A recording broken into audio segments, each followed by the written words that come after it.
right, let's dive into this deep dive on stress management and mental well-being.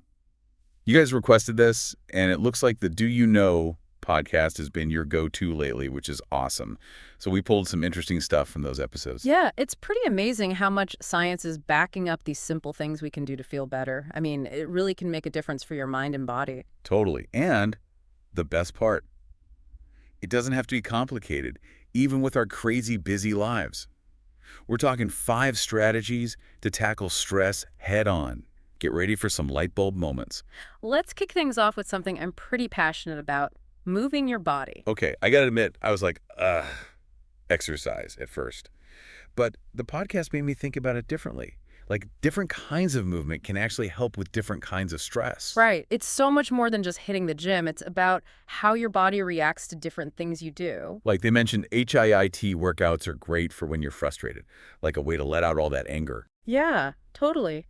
And on the other hand, something like yoga or Tai Chi can be super calming when you're feeling overwhelmed. It's all about finding what works for you at that moment. You know, I used to think yoga was just stretching, but it's more like a moving meditation, Yeah, It helps quiet my mind, and I actually feel more connected to my body. I love that. And speaking of connecting with yourself, let's talk about mindfulness. Okay, full disclosure, I used to think mindfulness was a bunch of hype. But after listening to the podcast and doing some more research, I get it now. It's not about having an empty mind or reaching some super chill state. It's just about being aware of your thoughts and feelings without judgment. Exactly. It's about noticing what's going on inside without getting carried away by it. Like you see your thoughts and emotions pop up, but you don't get all tangled up in them. What surprised me was all the different ways to practice mindfulness. It doesn't have to be sitting on a cushion and meditating. Absolutely. There are so many ways to do it throughout your day. Like paying attention when you're walking, eating, even just listening. Anything can become a mindfulness practice. It's about being intentional. And there's actual science behind it, which is cool. Hmm. It's been shown to reduce stress, improve focus, and even to help regulate your emotions. What were some techniques you found helpful in the podcast? I'm curious. Well, they talked about deep breathing, which is so basic but really works. When I feel stressed, just taking a few deep breaths, focusing on the feeling of breathing in and out, calms me down so quickly. It's amazing. Yeah, deep breathing is a game changer. It activates your parasympathetic nervous system, which basically tells your body, hey, it's okay to chill out. They also mentioned body scan meditation, which was new to me. You just bring your attention to different parts of your body, feeling any sensations, no judgment. I was shocked how tense I was holding my shoulders and jaw. Body scan meditation is a great way to become more aware of your body, which is key for managing stress because stress often shows up physically, like clenched jaw, tight shoulders, upset stomach. So true. By noticing those sensations, you can start to deal with them and release all that tension. Exactly. Which leads us to our next strategy, connecting with people. Yeah, that might sound obvious, but the podcast made me think about the quality of those connections. It's not just being around people, it's feeling really seen, heard, and understood. It's about those conversations that feel deep and real, the ones that make you feel like you belong. Right. They talked about how sharing your feelings with someone you trust is like letting out all that pressure. It helps you process stuff and see things more clearly. And sometimes it's not even about talking, it's just being with someone who cares, someone who makes you laugh and reminds you of the good in life. Oh, yeah. The podcast talked about laughter being a stress reliever. And I'm all for that. It's contagious, releases those feel-good chemicals, and helps you lighten up. It's like a mini vacation for your brain. You remember there's still joy, even with all the stress and craziness. It makes you think about how important it is to actually connect with people, not just online, but in real life. And that brings us to setting boundaries, which is more important than ever these days. Boundaries. I know so many people struggle with that, especially now when everyone's supposed to be available 24/7. It's about understanding you only have so much time and energy and making conscious choices about how you spend it. The podcast had some good examples like turning off work emails after a certain time, limiting social media, and saying no to things that just don't fit your values. It's not selfish to take care of yourself. It's actually crucial to showing up as your best self everywhere else. I used to feel so guilty saying no, but it's really about respecting yourself. You have to honor your own needs and limits and let other people know, kindly but firmly. And when you set those healthy boundaries, you create space for the things that truly matter, whether it's spending time with loved ones, doing what you love, or just taking a break. Speaking of breaks, let's talk about sleep. Oh, yeah, sleep gets overlooked so often, but it's absolutely essential both physically and mentally. When you're sleep deprived, your stress levels go through the roof, you can't think straight, and it's like your emotional strength just disappears. I know I'm a completely different person when I don't sleep enough. More irritable, more reactive, and the smallest things set me off. And it's not just about how much you sleep, it's about the quality of that sleep. When you get that deep, restful sleep, your body and mind can actually repair and recharge. You wake up feeling so much better. The podcast had some good tips for sleeping better. Sticking to a regular sleep schedule, even on weekends, creating a relaxing bedtime routine, and making sure your room is dark, quiet, and cool. Oh, and as hard as it is, try to stay away from screens for at least an hour before bed. That blue light messes with your melatonin, the stuff that tells your body it's time to sleep. And they talked about journaling before bed to clear your mind of all those worries and to-dos. It's like telling your mind to let go of all that. Write it down, knowing you can come back to it in the morning if you need to. So we've covered a lot in this first part of our deep dive. We've talked about moving your body in ways that feel good, practicing mindfulness to be more present, connecting with people who make you feel good, setting boundaries to protect your time and energy, and getting good sleep to let your body and mind recharge. Right, and all these strategies actually work together. Moving your body helps your mind too. Mindfulness helps you handle stress better and make healthier choices. Connecting with people builds resilience. Setting boundaries makes space for what matters. And sleep gives you the energy to thrive. And remember, you don't have to do everything at once. Pick one or two things that speak to you and just try them out. See how you feel, what challenges come up, and adjust as you go along. Exactly. Stress management isn't a destination, it's a journey. It's about finding what works for you and making it a sustainable part of your life. Back for more on stress management. It's crazy how much a few podcast episodes can teach you. I know, right? And I love how, do you know Hiche actually dives into the science behind these strategies? They make it understandable and interesting at the same time. For sure. One thing that stuck with me was how much they talked about the mind-body connection. Like our thoughts, feelings, and actions all affect each other, and stress can show up in both physical and emotional ways. It's so true. We often try to fix stress just in our heads, but we forget about our bodies and how they're reacting too. Right, like that fight or flight response they talked about, that burst of adrenaline when you feel threatened.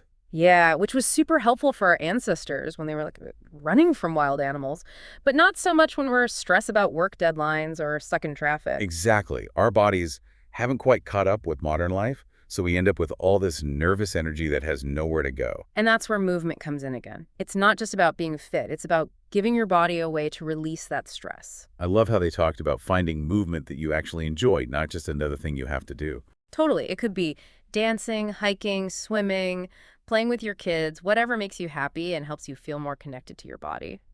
Speaking of connecting with your body, let's circle back to mindfulness.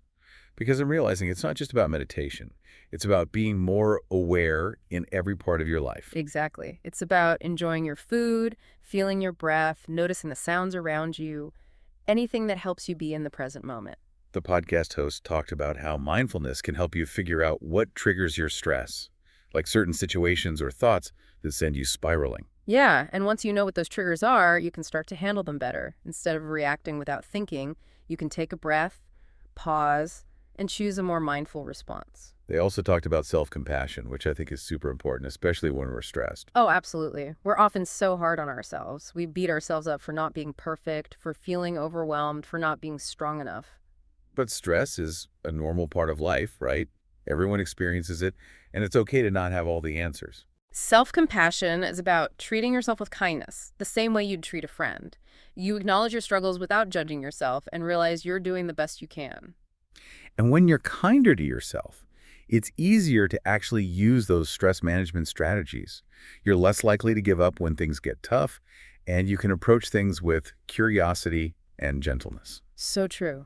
Okay, so as you try out these strategies and see what works, remember to be patient with yourself. It's not about being perfect, it's about progress. Love that. So let's get practical. What are some simple things we could do to add more movement into our daily routines? Well, one of the easiest is just walking more. Take the stairs, park farther away, walk around the block at lunch. Easy enough. Yeah. And it doesn't have to be a long, intense walk.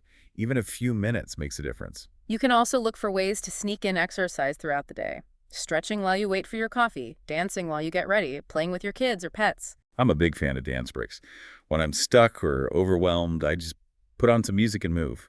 It's a great way to let go of tension and just feel good. Exactly. Movement doesn't have to be serious, it can be fun. Okay, now for mindfulness. What are some easy mindfulness practices we can try? Well, mindful breathing is a great one. Just find a comfy position, close your eyes if you like, and focus on your breath as you breathe in and out. Yeah, the podcast called it the breath anchor. It's like grounding yourself in the present moment. Exactly.